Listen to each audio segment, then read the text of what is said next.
ഡൽഹി മുഖ്യമന്ത്രിയായി രേഖ ഗുപ്തയെ തിരഞ്ഞെടുത്തിരിക്കുന്നു. ഡൽഹിയിലെ 4ാമത്തെ വനിതാ മുഖ്യമന്ത്രിയാണ് രേഖ ഗുപ്ത. സുഷമ സ്വരാജിനും അതുപോലെ തന്നെ ഷീല ദീക്ഷിത്തിനും ആതിഷിക്കും ശേഷം ഡൽഹി മുഖ്യമന്ത്രി പദവിയിലെത്തുന്ന വനിത എന്ന പ്രത്യേകത കൂടി രേഖ ഗുപ്തയ്ക്ക് ഉണ്ട്.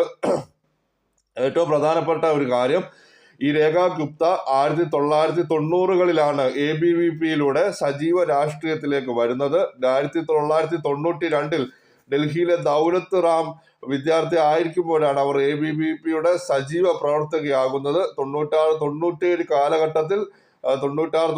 കാലഘട്ടത്തിൽ ഡൽഹി സർവകലാശാലയിലെ വിദ്യാർത്ഥി യൂണിയൻ പ്രസിഡന്റായും രേഖ ഗുപ്ത പ്രവർത്തിച്ചിട്ടുണ്ട്. തുടർന്ന് 2006 ഒരു മുനിസിപ്പൽ കൗൺസിലായി അവർ ഈ പൊതുപ്രവർത്തന രംഗത്തിൽ കൂടുതൽ സജീവമാകുന്നത്.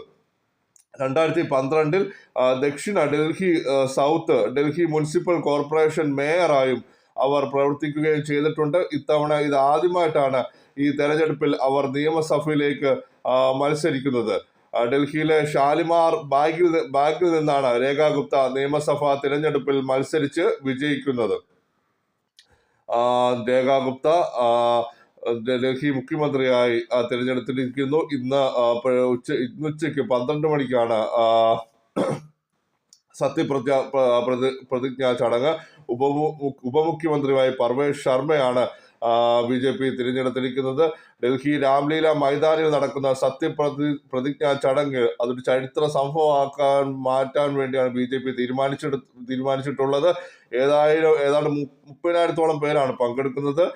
പ്രധാനമന്ത്രി നരേന്ദ്രമോദി, കേന്ദ്ര ആഭ്യന്തരമന്ത്രി അമിത്ഷാ, അതുപോലെ തന്നെ വിവിധ കേന്ദ്രമന്ത്രിമാർ, വിവിധ സംസ്ഥാനങ്ങളിലെ BJP മുഖ്യമന്ത്രിമാർ, NDA മുഖ്യമന്ത്രിമാർ എല്ലാം ഈ സത്യപ്രതിജ്ഞാ ചടങ്ങിൽ പങ്കെടുക്കുന്നതായിരിക്കും. ദയവായി ചാനൽ സബ്സ്ക്രൈബ് ചെയ്യുക, ലൈക്ക് ചെയ്യുക, ഷെയർ ചെയ്യുക. നന്ദി, നമസ്കാരം.